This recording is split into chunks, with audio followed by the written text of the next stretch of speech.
AJ ನ್ಯೂಸ್ಗೆ ಸ್ವಾಗತ. ಕಿತ್ತೂರು ತಾಲೂಕಿನ ಉಗ್ರಕೋಡ ಕ್ರಾಸ್ ಹತ್ತಿರ ರಾಷ್ಟ್ರೀಯ ಹೆದ್ದಾರಿಯ ಮೇಲೆ ಬೆಳಗಾವಿ ಜಿಲ್ಲೆಯ ಅನೇಕ ಪೊಲೀಸರಿಂದ ವಾಹನಗಳ ತಪಾಸಣೆ ಕಾರ್ಯ ಜೋರಾಗಿದೆ. ನಿಪ್ಪಾಣಿಯ ಕೊರಿಯಾ ಹತ್ತಿನಲ್ಲಿ ಬೆಳಗಿನ ಜಾವ ದೊಡ್ಡ ಪ್ರಮಾಣ ದರೋಡೆ ಜರುಗಿದೆ ಎಂದು ತಿಳಿದು ಬಂದಿದೆ. ಈ ಬೆನ್ನಲ್ಲೇ ಆರೋಪಿಗಳ ಪತ್ತೆಗಾಗಿ ಜಿಲ್ಲೆಯ ಹಲವು ಪ್ರದೇಶದಲ್ಲಿ ಪೊಲೀಸರಿಂದ ತಪಾಸಣೆ ಕಾರ್ಯ ಜೋರಾಗಿ ನಡೆದಿದೆ.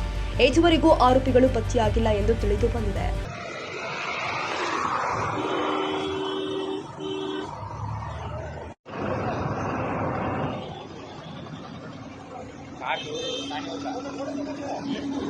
ಟೈಮಿಂಗ್ ಇರ್ತೈತೆ ಇವ್ರು ನಿಲ್ಸ್ಕೊಂಡು ನಿಂತಾರ.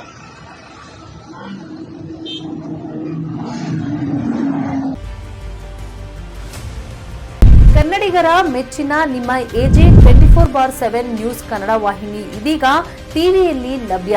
ಒಂದು ವೇಳೆ ನೋಟಿಸ್ ಕೊಟ್ಟಿದ್ರೆ ವಾಪಸ್ ತಗೋತೀವಿ. ಇವತ್ತು ವಕ್ಫ್ ಪ್ರಾಪರ್ಟಿ ಅಂತೇಳಿ ಬರ್ತದೆ ಅಂತ ಹೇಳಿದ್ರೆ ರೈತರು ಬೀದಿಗೆ ಬಂದ್ರೆ ಏನ್ ಮಾಡ್ಬೇಕಾಗುತ್ತೆ? ಯಾರು ವೋಟ್ ಹಾಕಿಲ್ಲ ಅಂದ್ರೆ ಗ್ಯಾರಂಟಿನೆಲ್ಲ ಸ್ಟಾಪ್ ಮಾಡ್ಬಿಡ್ತೀವಿ.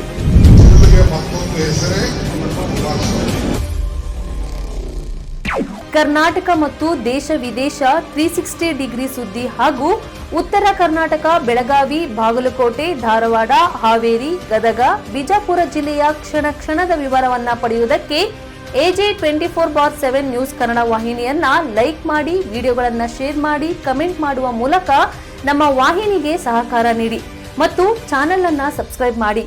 ಧನ್ಯವಾದಗಳು.